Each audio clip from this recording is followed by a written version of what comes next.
குழந்தைங்களுக்கான பிறந்தநாள் கொண்டாட்டம் முடிஞ்சதுக்கப்புறம் 2 குழந்தையும் மாற்றிக்கலாங்கிற முடிவில் இருக்காங்க சேது. மீனாட்சியை வாங்கிய சேது அன்னதானம் கொடுக்குறப்போ சேது ஒரு கையில் ஒரு குழந்தையும் ஐஸ்வர்யா ஒரு கையில் அழகரையும் வச்சுக்கிட்டு இருக்கிறத பார்த்து தமிழுக்கு ரொம்ப மனசெல்லாம் வலிக்குது. ஐயோ, நான் பெற்ற குழந்தைங்க 2 என்கிட்ட இல்லாமல் அவங்கக்கிட்ட போய் இருக்குது, அவங்க புருஷன் முண்டாட்டியா நான் பெற்ற குழந்தைங்கள வச்சுருக்காங்களேன்னு ரொம்ப வருத்தப்படுறாங்க. குழந்தைங்க 2ஐயும் மாற்றலான்னு சொல்லி போகிறப்போ நம்ம மீனாட்சியை சேது தூக்கிக்கிட்டு அப்படி கொஞ்சிக்கிட்டு இருக்காரு. அழகரை ஐஸ்வர்யா கிட்டேருந்து வாங்கலான்னு தமிழ்ச்செல்வி வாங்குறப்போ அழகர் ஐஸ்வர்யாவை அம்மா அம்மான்னு சொல்லி கூப்பிட்டுக்கிட்டு ஐஸ்வர்யா கிட்டேருந்தா அழுகாமல் இருக்கான். அதே தமிழ்ச்செல்வி வாங்கினா அழுகிறான். தமிழ் கையில் வாங்கின உடனே ஐஸ்வர்யாவை பார்த்துக்கிட்டே அழுகிறான் அழகர். ஐயோ, என் குழந்தை என்னை இப்படி கூப்பிடாமல் இருக்குதே, நான் என்ன பண்ணுவேன்? நான் ஒரு 10 மாதம் சுமந்து பெற்ற குழந்தை எவ்வளோ ஒருத்தி அம்மான்னு நினச்சிக்கிட்டு என்ன வேண்டான்னு அழுகுது ஐயோ அப்படின்னு நினச்சிக்கிட்டு தமிழுக்கு கண்ணில் கண்ணீர் வந்துடுது. அழகர் அழுகிறதுக்கு முன்னாடியே தமிழ் ரொம்ப அழுதுகிட்டு இருக்காங்க. அப்போ அங்கே அப்பத்தான் இருந்துக்கிட்டு ஏன் தமிழ் ஏன் அழுகிற அப்படிங்கிறாங்க. பார்த்தீங்களா அப்பத்தா, நீங்கள் பண்ணின வேலைனால தான் நான் என் குழந்தைகளை விட்டு பிரிஞ்சதும் இல்லாமல் இப்படி கஷ்டப்பட்டுக்கிட்டு இருக்கேன். பார்த்தீங்களா, ஒரு தாயை இப்படி கஷ்டப்படுத்தி பார்க்கணுமா? நீங்கள் பாருங்க, என் குழந்தை எவ்வளோ ஒருத்திய என் புருஷனோட 2வது அறத்து அவளை போய் அம்மா அம்மான்னு கூப்பிடுது. ஆனால் நான் 10 மாதம் சுமந்து பெற்று தாய்ப்பால் கொடுத்து வளர்த்துன என்ன வந்தால் அழுகுது குழந்தை.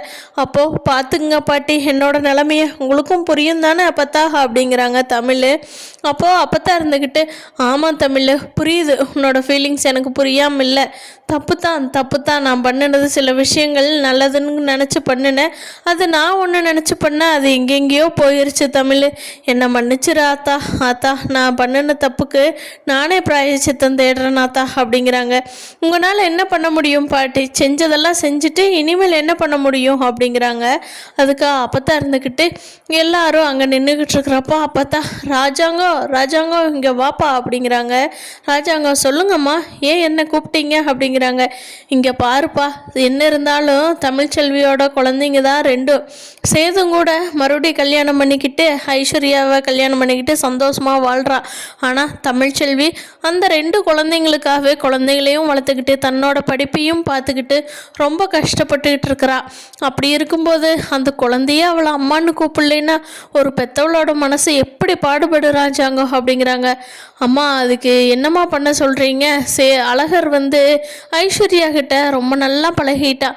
இப்போது சேதுகிட்ட கூட போக மாட்டேங்கிறான், ஐஸ்வர்யா கிட்ட தான் அவ்வளோ நேரம் இருக்கிறான். அதனால தான் அந்த பிள்ளைய பார்த்து அப்பா அம்மா அம்மான்னு சொல்லி கூப்பிட ஆரம்பிச்சிருச்சு. இதுக்கு என்ன பார்த்தா பண்ணுறது அப்படிங்கிறாங்க.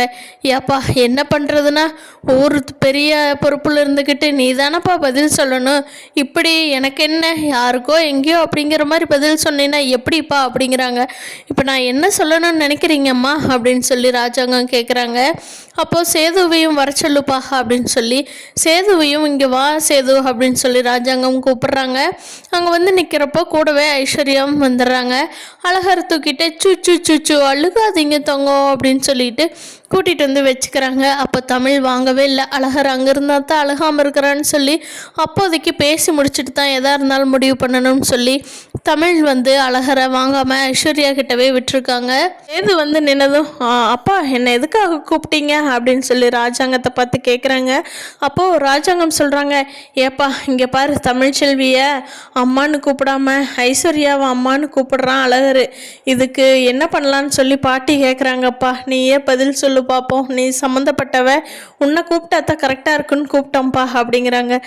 ஏன்ப்பா அதுக்கு நான் என்ன பதில் சொல்ல முடியும்? ஐஸ்வர்யா அவ்வளோ நல்லா பார்த்துக்கிறா குழந்தைய. அப்போது அப்படி இருக்கும்போது குழந்தை ஐஸ்வர்யா கிட்ட இருந்துக்கிட்டு போக மாட்டேங்கிறத என்ன சொல்ல முடியும்? வேணா அழகர் நம்ம கூடைய வச்சுக்கலாமா அப்படிங்கிறாங்க. அப்போ தமிழ்ச்செல்விக்கு பயங்கரமாக கோவம் வந்துடுது. யோ நீ எல்லாம் ஒரு பெரிய மனுஷனா, ஒரு எம்எல்ஏவாக இருக்கிற, ஒரு அம்மாவோட ஃபீலிங்ஸை கூட புரிஞ்சுக்காத நீ எல்லாம் ஒரு அப்பாவா குழந்தைக்கு? குழந்தை உங்ககிட்ட வளருது பார், அந்த குழந்தையும் நாளைக்கு இப்படித்தான் மனிதாபிமானம் இல்லாமல் தான் பேசும் போல. ஐயோ ஏன் தான் எல்லாரும் இப்படி இருக்கீங்களோ அப்படிங்கிறாங்க. ராஜாங்க வந்துட்டு இங்கே பாரு தமிழ்ச்செல்வி, அமைதியை சொல்லு, என்ன சொல்ல வர்ற இப்போ அப்படிங்கிறாங்க. இப்போ நான் சொல்ல வர்றது என்னன்னா, 2 குழந்தையும் நான் கூட்டிக்கிட்டு போயிடுறேன், எங்கூட தான் இருக்கணும் அப்படிங்கிறாங்க. அப்போ ராஜாங்க இருந்துக்கிட்டு என்ன தமிழ், இது உனக்கே நியாயமா? அப்பங்கார என்ன பண்ணுவியா? குழந்தை 2 நீ கூட்டிக்கிட்டு போயிட்டீன்னா அவனும் பெற்றவன் தானே, அவனுக்கு உரிமை இருக்குது தானே அப்படிங்கிறாங்க. தமிழுக்கு அப்போ பயங்கரமாக கோபம் வந்துடுது. என்னங்க சொல்கிறீங்க? உரிமை இருக்குதுங்கிறதுக்காக என் குழந்தைய கூட்டிகிட்டு போய் யாரோ எதோ கல்யாணமெல்லாம் பண்ணி அவளையெல்லாம் அம்மானு கூப்பிடும், அந்த குழந்தை என்கிட்ட வர சொன்னால் அழுகுமா? இதுதான் உங்கள் ஊர் சட்டமா, நியாயமா? ஒரு பொண்ணுக்கு இப்படி நடந்தால் நீங்கள் என்ன பதில் சொல்லுவீங்க? அதை மட்டும் சொல்லுங்கள் அப்படின்னு சொல்லி தமிழ் கேட்குறாங்க. அப்போது ஐஸ்வர்யா குறுக்கு வந்து இங்கே பாரு தமிழ், நான் வந்து நல்லா பார்த்துக்கிற அழகிற, அதனால தான் கூப்பிட்றேன், நீ கோவப்பட்டா என்ன பண்ணுறது? நீயும் கொஞ்ச நேரம் எடுத்து நல்லா கொஞ்ச நேரம் வருவான் தமிழ், அதை விட்டுட்டு ரொம்ப சண்டை கட்டிகிட்டு இருக்க.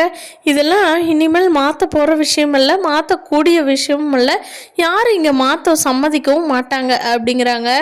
அப்போது அங்கே இருக்கிற ஈஸ்வரியும் சித்துவும் வந்து ஐஸ்வர்யா அவள் தான் குழந்தை கேட்குறாள்ல, நீ கொடுத்துற ஐஸ்வர்யா, அவள் குழந்தையா அவளே வச்சுக்கிட்டு போகட்டும், நீயும் சேதுவும் சேர்ந்து இன்னொரு குழந்தைய பெற்றுக்குங்க, அந்த குழந்தைய வந்து யாருமே பங்கு கேட்க முடியாது சரியா?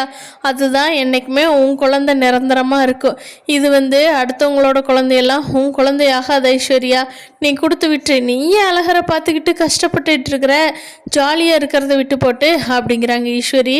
அதுக்கு ஐஸ்வர்யா இருந்துக்கிட்டு இல்லை அத்தை, அப்படிலாம் விட முடியாது, அழகரை என் சொந்த பையனாகவே நான் வளர்த்த ஆரம்பிச்சிட்டேன், அதனால் இவங்க இஷ்டத்துக்கெல்லாம் என்னால் விட முடியாது அப்படிங்கிறாங்க. ஏன் இஷ்டத்துக்கு விட முடியாது அப்படின்னா, அதுக்கு இந்த பிள்ளைங்களோட அப்பன் கல்யாணம் பண்ணாமல் இருந்திருக்கணும், கல்யாணம் பண்ணாமல் இருந்திருந்தா என் குழந்தைங்கள கூட்டிக்கிட்டு போய் வளர்த்துறதுல ஒரு நியாயம் இருக்குது. நானும் இவ்வளோ நாள் பேசாமல் விட்டது ஏன் தப்பு தான், நான் அன்னைக்கே சொல்லியிருக்கணும், நீயே ஒரு கல்யாணம் பண்ணிக்கிட்ட அப்புறம் எதுக்கு ஏன் குழந்தைங்க அப்படின்னு சொல்லி அன்னைக்கே கேட்டிருக்கணும், கேட்காம விட்டது தான் நான் செஞ்ச பெரிய தப்பாக போயிடுச்சு அப்படிங்கிறாங்க தமிழ். அதுக்கு ஐஸ்வர்யா இருந்துக்கிட்டு ஏன் இப்போ கல்யாணம் பண்ணினதுனால என்ன மோசமாக போச்சு?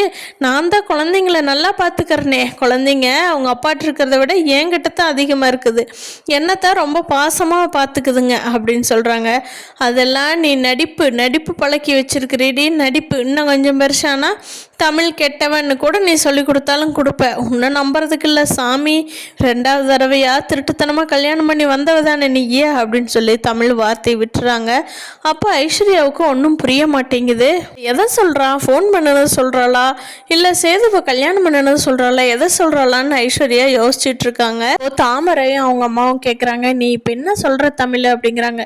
இந்த 2 குழந்தையும் என்கிட்ட தான் வளரணும், கல்யாணம் பண்ண நாளுக்கிட்டலாம் இனிமேல் என் குழந்தைய கொடுக்க முடியாது, இவ்வளோ நாள் கொடுத்ததே நான் செஞ்ச தப்பு, நான் தான் இந்த 2 குழந்தைகளையும் தூக்கிட்டு போவேன் அப்படின்னு சொல்கிறாங்க. ஏன்னு எல்லாரும் கேட்குறப்ப ஆமாம் கல்யாணம் பண்ணாமல் இருந்தால் அவங்ககிட்ட கொடுக்கலாம், கல்யாணம் பண்ணணும் எப்படி என் குழந்தைய பார்த்துக்குவா, மூத்த தாரத்து குழந்தைய எந்த இளையதாரம் நல்லா பார்த்துக்குவாங்க, அதனால் என்னால் கண்டிப்பாக கொடுக்க முடியாது, யார் என்ன பண்ணுவீங்களோ பண்ணிக்கோங்க அப்படின்னு சொல்லிட்டு நம்ம தமிழ்ச்செல்வி வந்து நிற்காம 2 குழந்தைங்களையும் பிடிச்சி தூக்கிக்கிட்டு போய்கிட்டே இருக்காங்க.